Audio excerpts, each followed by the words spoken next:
Eh, para empezar, quiero agradecer a, a la doctora Gabriela Gregorio, jefa del Servicio de Pediatría y próximo departamento, y la felicito en nombre de ella a todos los pediatras del servicio. Y segundo, quiero agradecer a Román y a todo el equipo de mis amigos gastroenterólogos de pediatría del hospital. Muy agradecido por todas las palabras que dijiste, Román. La verdad que estoy bastante emocionada. Yo hoy quería hablar de reflujo gastroesofágico y asociados. Y pensando en el reflujo, no quería dejar de mencionar el valor fundacional que tuvo el servicio de pediatría, en especial la gastroenterología del Hospital Posadas Pediátrica.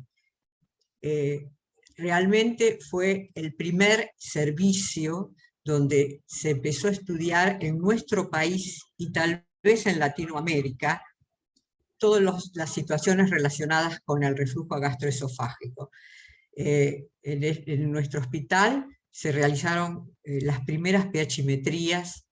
El fundador del servicio de pediatría, el doctor Horacio Tocalino, con una visión increíble, no solamente formó un excelente servicio, que este año se cumplen los 50 años, sino también fue el fundador de la gastroenterología en el hospital y también en el país.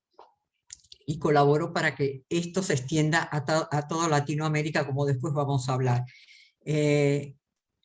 Bueno, por eso yo quería rendirle un homenaje al doctor Tocalino y a todos los pioneros que formaron este servicio. ¿Por qué asociados? Porque hablo de reflujo gastroesofágico asociados, que es el título de la charla. Asociados porque hay muchas entidades que comparten síntomas muy parecidos al reflujo y tenemos que, como pediatras, diferenciarlos y estudiarlos y saber distinguirlos. Hablando de reflujo, el reflujo es el pasaje del contenido gástrico dentro del esófago con o sin regurgitaciones y vómitos. Es habitual, es una condición normal en todos los seres humanos y a cualquier edad.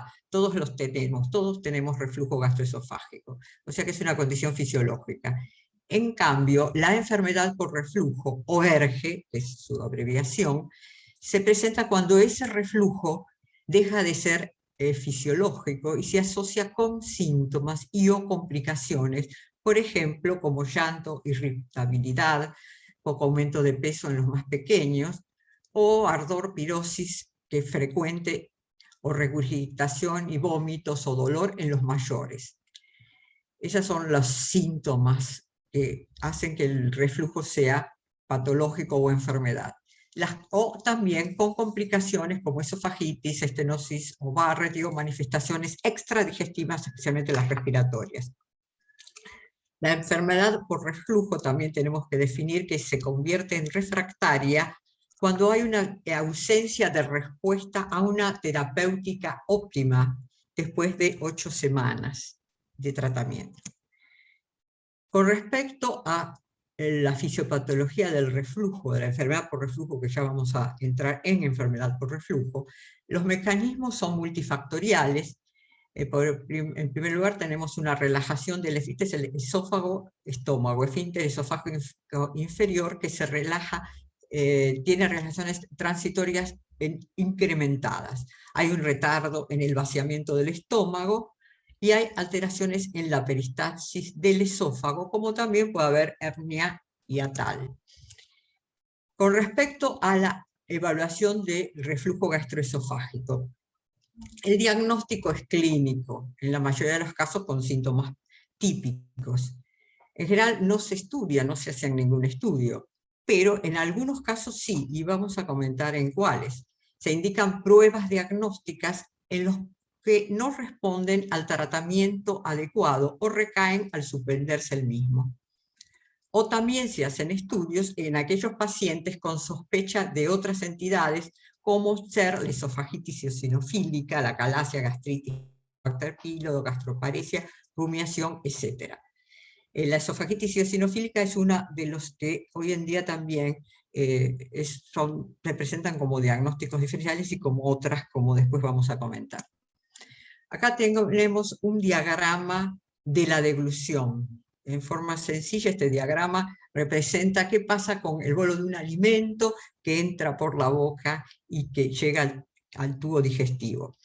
Primero, acá cuando entra el alimento en la boca, toma contacto con la faringe y vemos en este diagrama que hay un aumento de presión. Contacto con ella, aumento de la presión a nivel faríngea. Enseguida se relaja el esfínter superior, acá vemos la relajación, y pasa el bolo de alimento hacia la parte inferior del esófago y al estómago. Y acá vemos en forma secuencial cómo es la onda peristáltica. Fíjense que es progresiva, secuencial. Vemos que cuando se relaja el esfínter superior, ya empieza a relajarse el esfínter inferior.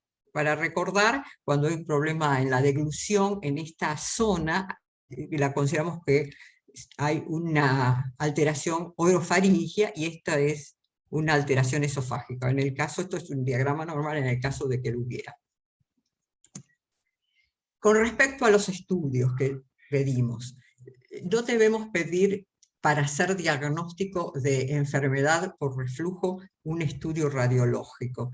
El estudio radiológico nos sirve para ver alteraciones anatómicas del esófago, no para decir si el reflujo es patológico o dejó de ser fisiológico. No sirve. No hay que irradiar de más a los chicos, que muchas veces alguien ve a un chiquito que vomita y le pide una radiografía para ver si tiene reflujo. No sirve para diagnóstico de reflujo. Sí, si el paciente tiene disfagia o tiene otro síntoma o una complicación, es otra cosa, pero no para un diagnóstico inicial. ¿Para qué sirve la endoscopía? Es otro de los métodos de estudio. La mayoría de los chicos que tienen enfermedad por reflujo tienen endoscopía con mucosa normal, como podemos ver acá. Sin embargo, en algunos otros se pueden ver inflamaciones, erosiones, acá vemos con fibrina.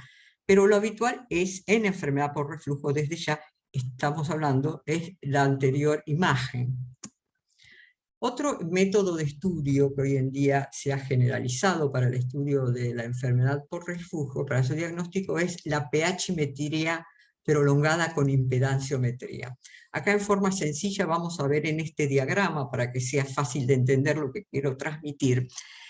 Se coloca una sondita con sensores. El último sensor mide, que es este, siempre unos centímetros arriba del esfínter esofágico inferior, mide el pH. Los demás sensores, este es un sensor de pH, y los demás sensores que se ubican alrededor del esófago, a lo largo del esófago, son sensores de impedanciometría. El último sensor mide solo pH, y los otros de impedancia miden flujo o movimiento de un bolo de comida, que puede ser de líquido o sólido o gas. O sea que también pueden medir el movimiento del gas o líquido.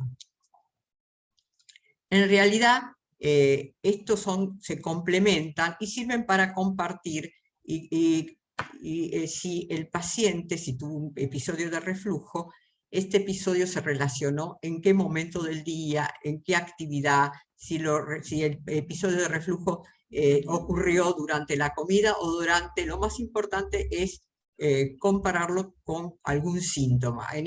Por ejemplo, en este trazado, en la parte de arriba, vemos, significa descanso, vemos que no hay episodios de reflujo durante el descanso, y vemos lo verde es comida, vemos que estuvieron relacionados con la comida. Si este paciente tiene un pH ácido, vemos ese movimiento, vemos de la impedancia hasta dónde sube, si llega hasta arriba o hasta qué parte del esófago llega, y vemos si está relacionado con ácido.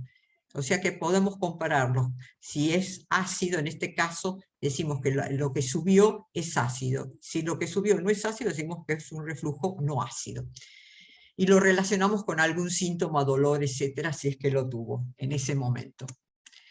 Otro estudio es como vimos en el esquema anterior, ver cómo se comporta la motilidad del esófago en un paciente que estamos estudiando por algún motivo X.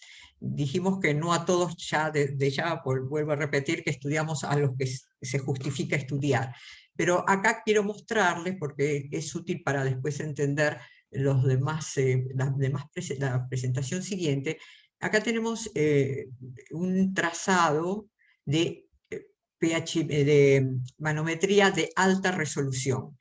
En 3 dimensiones se ve este estudio del esófago y vemos el acto de la deglución. Acá vemos que un paciente hay una disminución de la presión.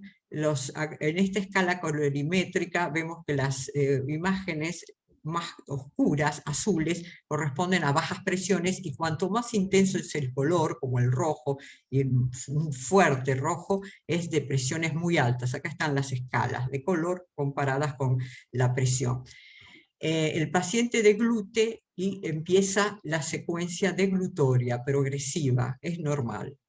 Este es el tercio, el esfínter que se abre, por eso está azul, el superior. Este es la parte superior del esófago, que es músculo estriado, y la parte inferior del esófago, que está esta rayita, es músculo liso. Mientras deglute un alimento, empieza la peristalsis. Acá también baja la presión, o sea que son presiones bajas, es la apertura del esfínter esofágico inferior. Y tiene unas presiones normales.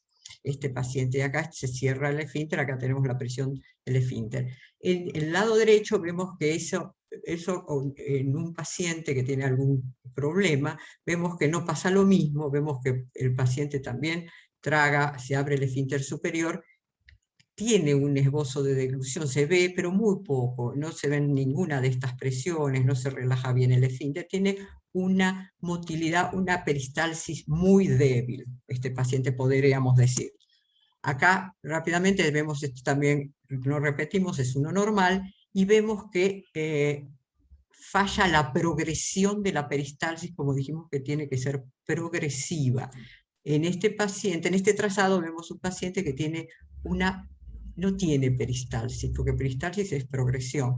Se contrae todo al mismo tiempo. Este diagrama es compatible con una acalasia. Y las presiones están aumentadas, no relajadas. Acá no se ve el azul que se ve acá. Entonces sirve para esto. Con respecto, terminamos en los métodos de estudio, que son todos los que comenté para el estudio de las enfermedades del esófago, y en este caso del reflujo, de la enfermedad por reflujo. Vamos a entrar bien en el reflujo gastroesofágico, y quería comentar este artículo que salió en el Journal of Pediatric Gastroenterology and Nutrition de marzo del 18, donde vamos a ver que digamos, las conclusiones de una guía práctica sobre el reflujo gastroesofágico en pediatría, elaborada en común con la Sociedad Norteamericana y la Sociedad Europea de Gastroenterología Pediátrica, Nutrición y Patología. Es importante porque son conclusiones y guías no para los especialistas solamente, sino más creo que para los pediatras. ¿Qué conductas tomar ante sospechas de reflujo? ¿Cuáles son los pasos siguientes? ¿Cuándo hay que tratar? ¿Cuándo hay que estudiar? ¿Cuándo hay que tratar? Me parece que es útil para todos los pediatras. Bueno, acá tenemos el primer diagrama, el seguimiento en lactantes. Si hay una sospecha en un lactante, tenemos acá en el cuadrito superior, no sé si se ve bien, una sospecha de reflujo, ¿qué hacemos? Primero una historia de examen físico, lógico, y vemos si es paciente que vomita. En realidad este paciente que consulta, el primero, como todos los lactantes, consultan las mamás porque vomitan mucho, regurgitan o vomitan mucho, y les preocupa mucho el vómito excesivo, que es común en muchos lactantes. Entonces se hace un examen y una historia clínica, y de acuerdo a eso evaluamos si estos vómitos se asocian a signos de alarma. ¿Cuáles son los signos de alarma? Los signos de alarma, ¿cuál pueden ser? irritabilidad extrema, rechazo a la comida, falta de aumento de peso, etc. Entonces acá vemos que si no los tiene, si los tiene, digamos, separamos y lo vamos a derivar y estudiar. Si no tiene ninguno de estos signos de alarma, el chico se lo ve bien, solamente vomita mucho, pero se lo ve bien, que podría ser lo que se llama el vomitador feliz, esa denominación que podría ir aquí, o se trata de un paciente que puede tener alguna otra, digamos, algún otro síntoma sin ser severo. Entonces, no tiene signos de alarma. ¿Qué aconseja el pediatra en este momento? Que no esté sobrealimentado, porque muchos chicos a lo mejor le dan mucho volumen, y lógicamente y pierden, y vomitan, pero a lo mejor siguen aumentando bien de peso. En estos casos, cuando vomita mucho, hay que fijarse si no hay sobrealimentación. Se puede pensar en engrosar alimentos desde el punto de vista de estas famosas leches que son especiales para reflujo, se llama antirreflujo, pero lo más importante de esto es continuar con el pecho, no suspender nunca el pecho. Si mejora, continuar con las mismas indicaciones, y si no mejora, y acá el pediatra duda si el paciente deja de ser eso, no es un vomitador feliz, porque sigue vomitando con las medidas, no mejora, con las medidas técnicas alimentarias no mejora. En la sociedad de Estados Unidos y Europa, de Norteamérica y Europa, aconsejan considerar, no pasa lo mismo acá en nuestro medio, pero aconsejan considerar dar durante 2 semanas, menos de un mes, hasta 4, una fórmula con hidrolizados proteicos o aminoácidos. Esto piensan en una primera etapa descartar una intolerancia a la leche, una alergia a la leche de vaca. Pero no nos olvidemos que muchos de estos chicos toman pecho, entonces esto ni lo tenemos en cuenta. Y ellos aconsejan, en los chicos que son la mayoría, los que toman pecho exclusivo, que la mamá deje de recibir derivados de la leche de vaca y derivados. Esto es pensando que puede ser una intolerancia a la leche de vaca. Puede mejorar, en ese caso seguimos con esas mismas medidas, y si el paciente o el bebé no mejora y sigue con mucho vómito, ya no parece un vomitador feliz, se deriva al gastroenterólogo.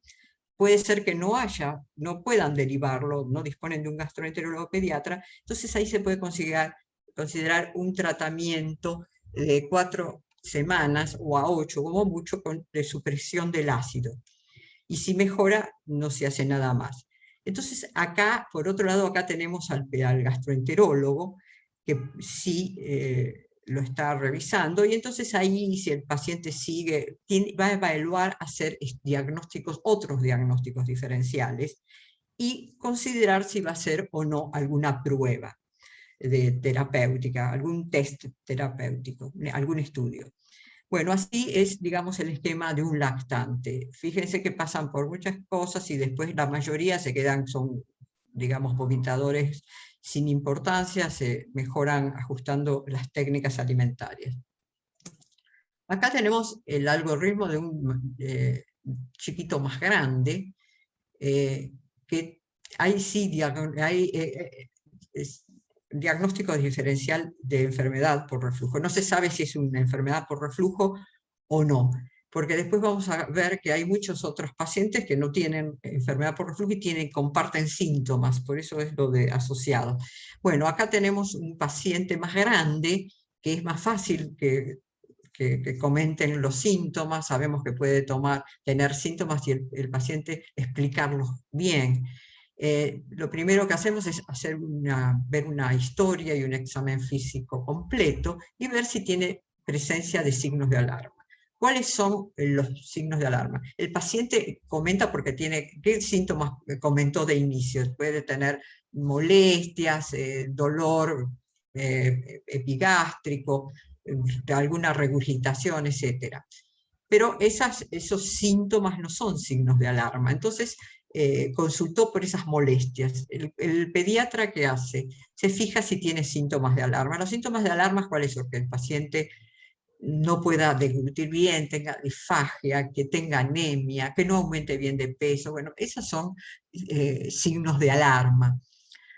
o algunos más serios también. Si tiene alguno de los signos de alarma, hay que reevaluar estos signos de alarma y derivar apropiadamente. Pero supongamos que no tiene, solamente tiene una molestia, como tienen la mayoría de los chicos. Me molesta a veces, tengo una molestia, cuando me sube la comida, me sube algo a la boca, dicen los chicos, tengo una molestia. Bueno, tenemos que ver en qué momento la tienen. Pero no tiene signo de alarma, tienen esas molestias difusas, que no son de alarma. ¿Qué hace el pediatra? Se fija y interroga muy bien el estilo de vida. Saben que la actividad física es muy importante en este grupo de chicos, como en todos, y la educación alimentaria es fundamental. Acá se aconseja que cambien el estilo de vida, los que están todo el día en la casa con su computadora o que no se mueven, mucha más ejercicio y una buena educación alimentaria. Los chicos a veces comen cosas que realmente estimulan el reflujo y traen después molestias sin ser una enfermedad. Entonces, educación alimentaria y estilo de vida creo que en esta etapa es fundamental, y la mayoría de todos estos pacientes que consultan con molestia, ardor, que algo que les sube, esa molestia que vemos en los consultorios, mucha cantidad de esos pacientes, bueno, con estas simples medidas mejoran la mayoría. Si mejoran, continúan con esas mismas medidas.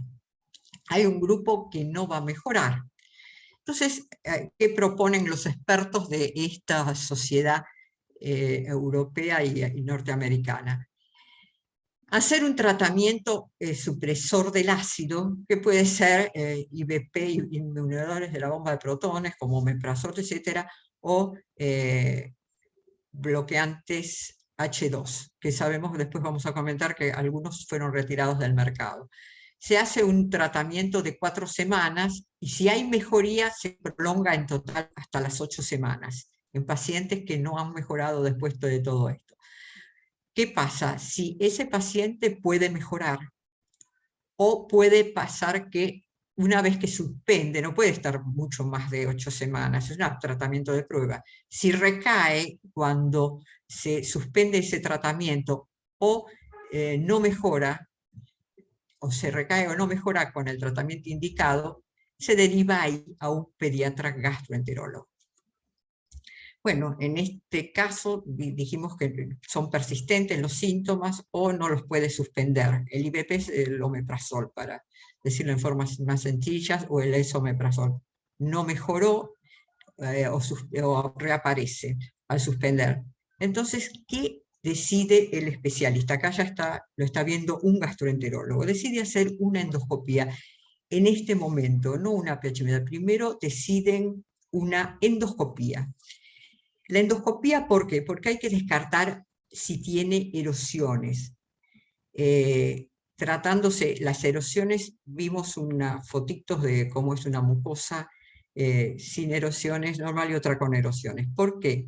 Porque si tiene erosiones vamos a pensar que esas erosiones puedan deberse o al reflujo, una esofagitis erosiva, o a una esofagitis eosinofílica, que es uno de los diagnósticos importantes a descartar en un paciente que se queja y tiene molestias, bueno, y tiene dificultad para tragar. Bueno, en esos casos la endoscopía y las biopsias, sobre todo, va a ayudar a hacer el diagnóstico apropiado de esofagitis eosinofílica. La histología es lo que determina si esas erosiones son debidas a un reflujo o a una esofagitis eosinofílica. Entonces, en ese caso se trata apropiadamente, sea una u otra cosa. Pero puede ser que la endoscopía no muestre inflamación ni erosiones. Y los síntomas responden al omeprazol. Entonces continúan los pacientes con el omeprazol y con intentos cada tanto de suspenderlos. En esos pacientes que tienen una endoscopía sin erosiones. Pero a veces las erosiones persisten pese a que esté tomando omeprazol. Entonces ahí sí se indica una pH-metría con impedanciometría. Este es el algoritmo aconsejado por los expertos. La pH-metría con impedanciometría prolongada determina algunas otras entidades. partimos de que todos estos pacientes tienen endoscopía normal, porque los que eran patológicos ya fueron tratados y ya fueron diagnosticados. Acá todos tienen endoscopía normal, ya se les hizo la endoscopía. Y bueno, entonces la pH-metría es muy útil para determinar a qué grupo pertenece. Un primer grupo con pH-metría, impedanciometría, es patológica, o sea, una exposición anormal al ácido. Entonces, en este caso, el diagnóstico es HERNE o, lo digo bien, enfermedad por reflujo no erosiva. No erosiva porque dijimos que tenía una endoscopía normal. Hay otro grupo que la pH-metría, impedanciometría, es normal, no hay alteración de la pH-metría, pero hay como una correlación con los síntomas. Por ejemplo, una caída de pH y el paciente, aunque sea mínima, que un escorto normal de pH, disparó una caída de pH, disparó un síntoma. A lo mejor 1 o 2 en el día y está relacionado con esa caída del ácido, está relacionado con un síntoma. Personas muy sensibles, bajo umbral al síntoma del ácido. Por eso esto se llama reflujo hipersensible. Y después tenemos, por último, hay un grupo de pacientes que todos tienen síntomas de ardor, molestia, porque partimos y todos siguen teniendo dolor. Pero en este último grupo los síntomas no se relacionan con caída del pH o con reflujo. Es libre, no hay síntomas asociados. Correlación negativa. Este grupo se llama pirosis funcional. Resumiendo, tenemos 3 grupos que tienen endoscopía normal, pero la pH-metría determina si es una enfermedad por reflujo no erosiva. Esta es la real enfermedad. Esta es funcional. Este es el más frecuente, vamos a ver. Este es un grupo que es sensible, pero la verdadera enfermedad es esta, enfermedad por reflujo no erosiva. Todos comparten los mismos síntomas, dolor, pirosis, dolor abdominal, etc. Acá tenemos un trabajo publicado en el Journal of Pediatrics del 2017 del grupo de Boston. Estudiaron también cuál es la prevalencia de acuerdo al criterio de Roma 4 de fenotipos de esófago no erosivo. Todos estos últimos chicos estudiaron, todos los que tenían endoscopía normal. Ellos vieron 45 pacientes de edades mayores de 5 años, lo hicieron en forma retrospectiva, todos habían tenido síntomas de pirosis, dolor retrorectal, recrupitación, todos igual. Todos fueron tratados con omeprazol o exomeprazol promedio 0,8 miligramos kilo del día, el promedio del tratamiento. Todos tenían endoscopía previa con mucosa sin lesiones, pero todos tenían síntomas. Entonces acá decidieron hacer a todos estos pacientes una pH impedanciometría. Esto es pH impedanciometría intraluminal durante el estudio. Durante el estudio todos estos pacientes tenían que tener los síntomas para correlacionarlos con la pH-metría, impedanciometría. ¿Cuáles fueron los resultados? El primer grupo, la pH-metría fue patológica en un 27%, y acá tenemos este grupo que se llama enfermedad por reflujo no erosiva.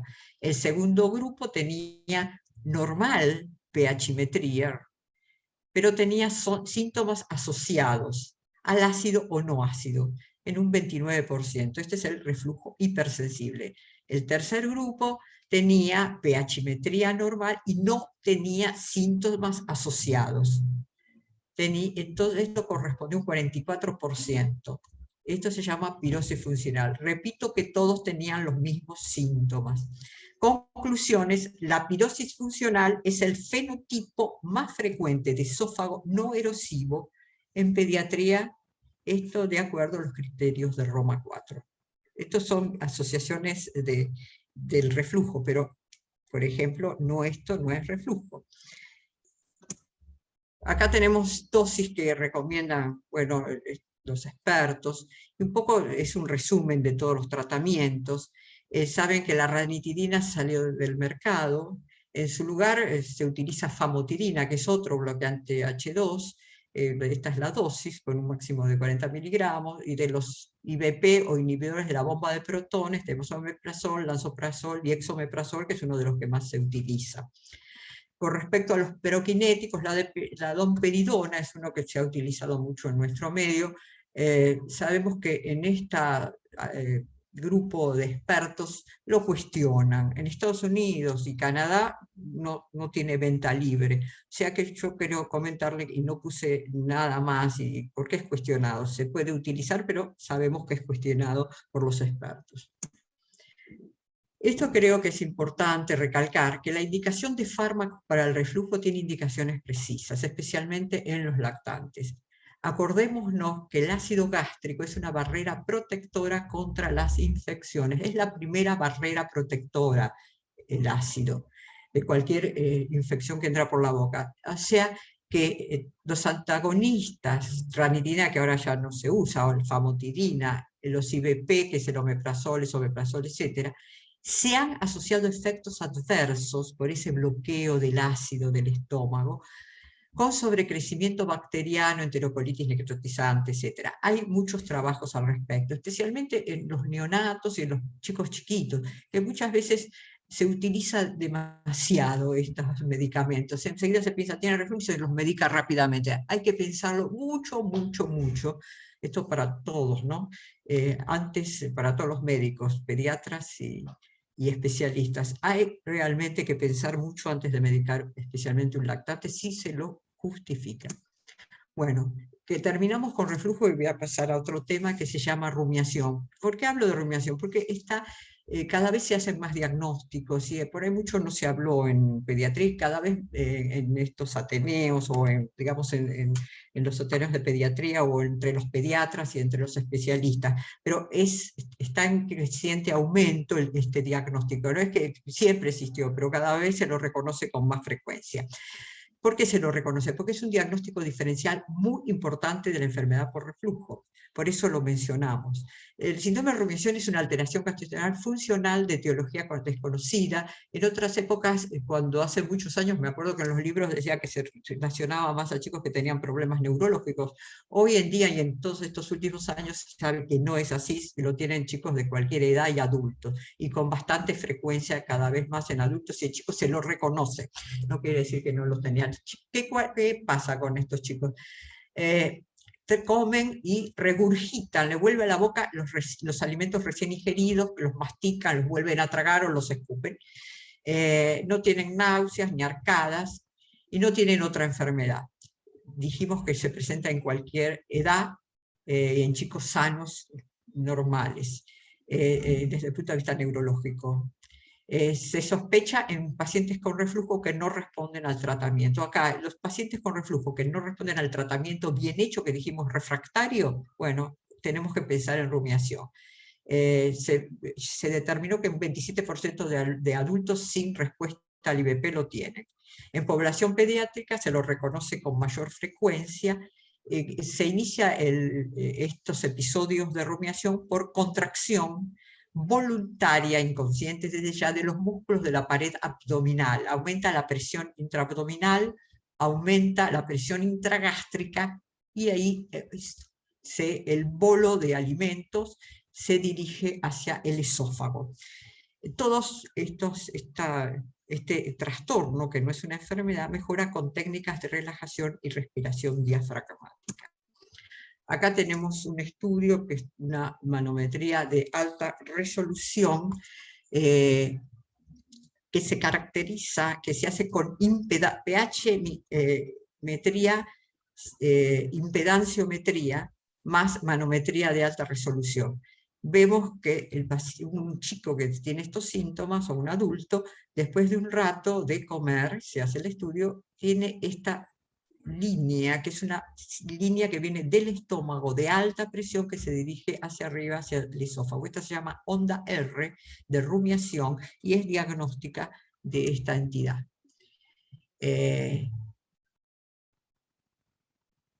Yo no sé si... me salté esto. Los criterios de rumiación de Roma 4.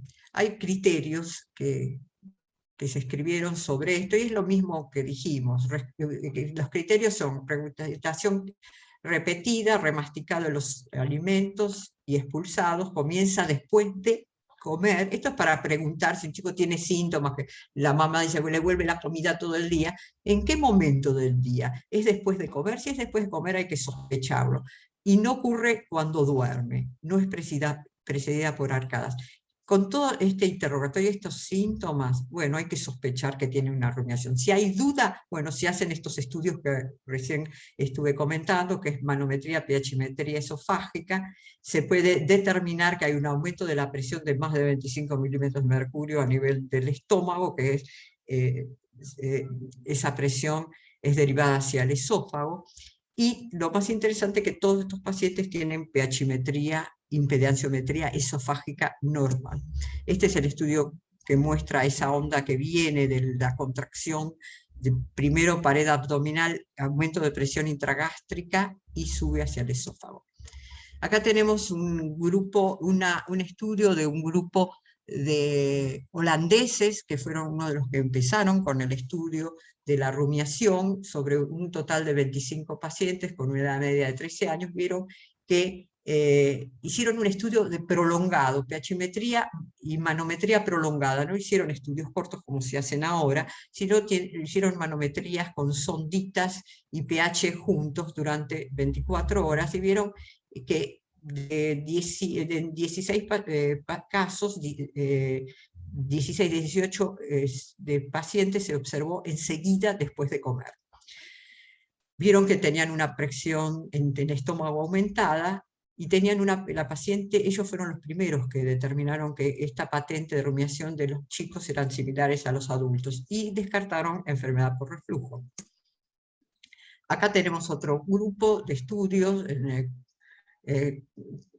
de rumiación con pacientes con síntomas de reflujo refractario. Estudiaron pacientes que tenían refractariedad al tratamiento con IVP y los estudiaron. Este grupo es de Inglaterra, y quiero destacar entre ellos al doctor Daniel Sifrin, que es, digamos, el jefe de este grupo de trabajo. Daniel Sifrin fue residente y jefe de residentes de gastroenterología de adultos del Hospital Posadas, conocido por muchos de nosotros, y después de unos años se fue a Inglaterra y es jefe de un servicio muy importante, y fue el primero, no solamente en Inglaterra, sino casi en el mundo, que empezó con los estudios de pH impedanciometría. Hasta Sifrin se hacía solo pHimetría prolongada. Daniel Sifrin fue el que introdujo la pHimetría más impedanciometría, que ahora vemos a diario, casi se hace de rutina con la pHimetría. Él le agregó a la pHimetría la impedanciometría.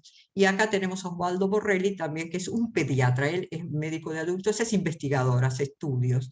Y Borrelli es un pediatra gastroenterólogo de este grupo de Londres. Ellos que observaron que el 44% de pacientes pediátricos derivados por persistencia de síntomas de enfermedad, enfermedad por reflujo, derivados a un centro de referencia, presentan diagnósticos de rumiación después de la realización de manometría de alta resolución más impedanciometría.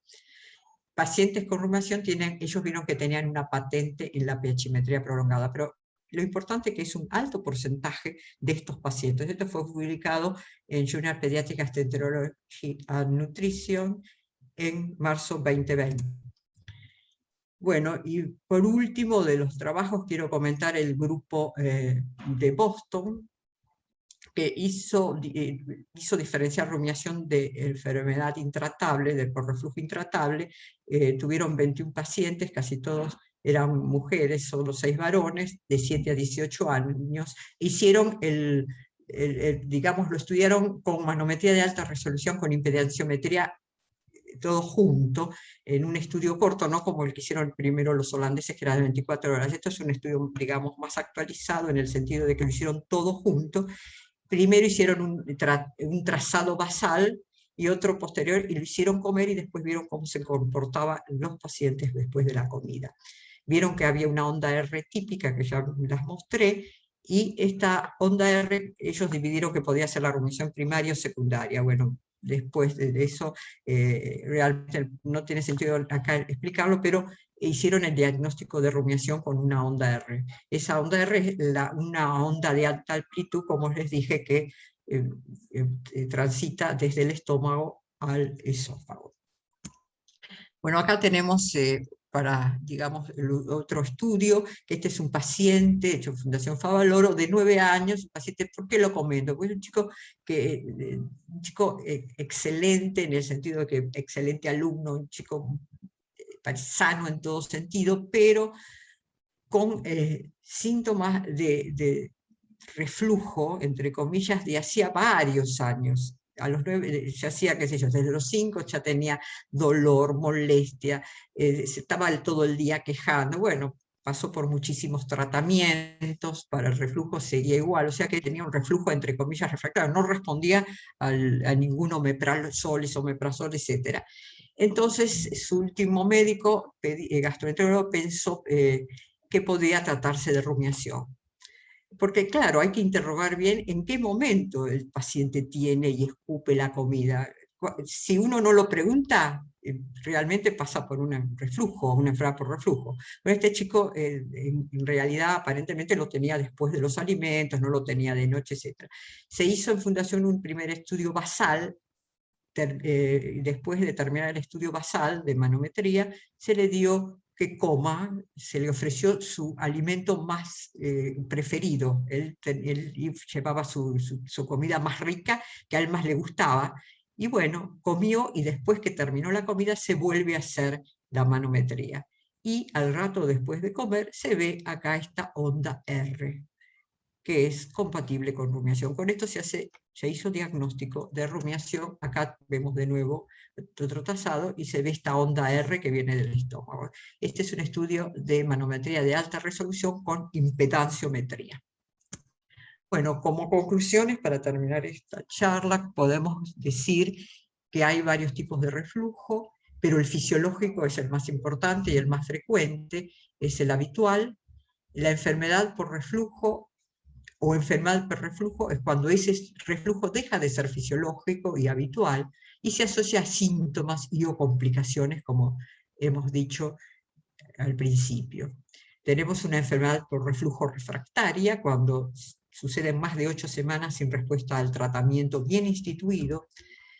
Hablamos también de una enfermedad por reflujo gastroesofágica erosiva y una no erosiva o ERNE.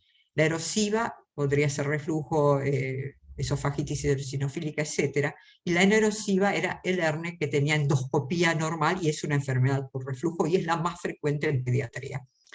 Con respecto a erosiones del esófago, tenemos que pensar que puede ser reflujo, esofagitis eosinofilia, infecciones, el citomegalovirus, puede ser puede ser una inflamación cáustica, etc. La enfermedad inflamatoria intestinal, la enfermedad de Crohn puede inflamar el esófago, etc. Muchas.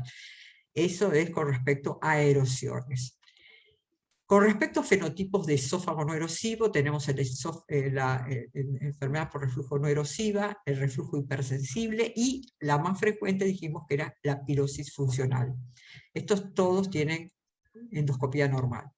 Con respecto a rumiación dijimos que es predominantemente un diagnóstico clínico, que en casos de que se tenga duda, se hace la manometría, impedanciometría y se determina si la onda R si está presente.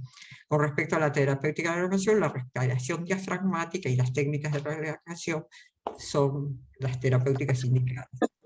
Y para concluir, comentamos que la pirosis funcional y la rumiación son alteraciones funcionales, no son enfermedades.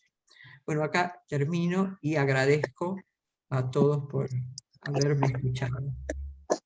Y ahora quería hacer un comentario con respecto a... Ahora termino con el comentario, ahora sigo.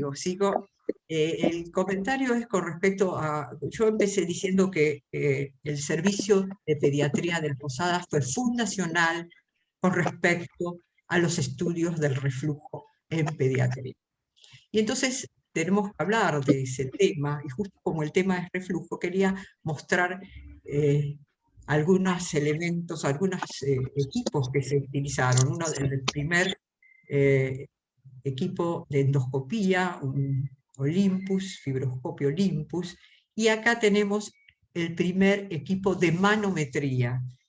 Hoy vimos algunos que son de alta resolución, pero para esa época, esto es desde los años 72, 73, realmente fue un lujo, en ningún lado se contaba con un equipo de manometría. Acá los registros es un equipo Nihon Kohden de tres canales, con un registro en papel, tinta de papel, realmente una maravilla para la época, fue increíble. Acá se veían los trazados, esas onditas que veíamos hoy en los trazados de alta resolución, y acá se veían en un solo plano, pero era para la época, para hace casi 50 años, fue una cosa revolucionaria. Bueno, esto contó el servicio de pediatría del hospital. Y acá quería comentar comentar que se hicieron en el Posadas, en el servicio de pediatría, gracias al visionario del doctor Horacio Tocalino, se hicieron las primeras pH-metrías, no solo del hospital, de la Argentina, sino de Latinoamérica. Realmente un visionario pensar ya hace casi 50 años en el estudio de reflujo. Acá tenemos las primeras pH-metrías, con lo que se utilizó era un sistema de telemetría. Este es el equipo, se le ponía al paciente se le ponía una sondita, se le ponía esta capsulita que se llama cápsula de Heidelberg. Acá se le hacía un control radiológico o radioscopio, se lo ubicaba en el tercio exterior de esófago, se lo dejaba, en realidad se lo hacían durante 8 a 12 horas. En esa época no ni idea de que eran, en estos últimos recientes años se sabe del valor de la pH-metría de 24 horas, ahí se hacían de 8 a 12 horas, el paciente se le ubicaba este electrodo y se le ponía un cinturón que captaba por telemetría, realmente un sistema más complejo de otra época, y este equipo era el que registraba y captaba las ondas de esta capsulita, este cinturón que se colocaba alrededor de la cintura del paciente, y el aparato todo estaba conectado. Este es el equipo del año 1973, es el mismo equipo que lo tenemos en el Museo del Servicio de Gastroenterología Pediátrica, con cápsulas de Heidelberg. Esta es la cápsula. Bueno, y para terminar, quería comentar cómo se organizó el servicio de gastroenterología pediátrica. Ya así estaba constituido de a poco, y ya después del inicio en el año 71 del servicio, se fueron también organizando las otras especialidades, y el servicio de sección en ese momento, bueno, ahora es servicio de gastroenterología pediátrica, se fue constituyendo, y ya a mitad de los 70 estaba constituido así, en 4 sesiones. Una que se dedicaba al esófago, estómago, colon y endoscopía. Toda esta sección estaba a cargo de la doctora Elsa Guastavino y del doctor Jorge Ortiz. Bueno, la doctora Elsa Guastavino en el 95 se fue a trabajar al Garra. En la sección de intestino delgado, el doctor José Luis Cerveto, que lo conoce la mayoría, hígado, vías biliares, del doctor Castro, Margarita Ramonet, que todos conocen, y la doctora Mirta Soca. En el laboratorio de investigaciones, en esa época estuvo durante un tiempo el doctor Beto Rúa. Bueno, estos son todos los pioneros de nuestro servicio, de la gastroenterología, del servicio y del país. En realidad, mucho valor a todos ellos. Ellos eran los que hacían este grupo, Ortiz, Guastavino, las pH-metrías, endoscopías, manometrías, etc. Realmente un honor a todos ellos, un homenaje, y en especial el homenaje es al doctor Horacio Tocalino, que fue el fundador del servicio de pediatría y de gastroenterología, y el que tuvo la visión de traer el primer pHímetro. Bueno, el doctor Horacio Tocalino, un homenaje, como también al doctor Jorge Ortiz, a mi izquierda. Acá los tenemos reunidos con el doctor Maggi, de Uruguay, acá es un doctor de Brasil.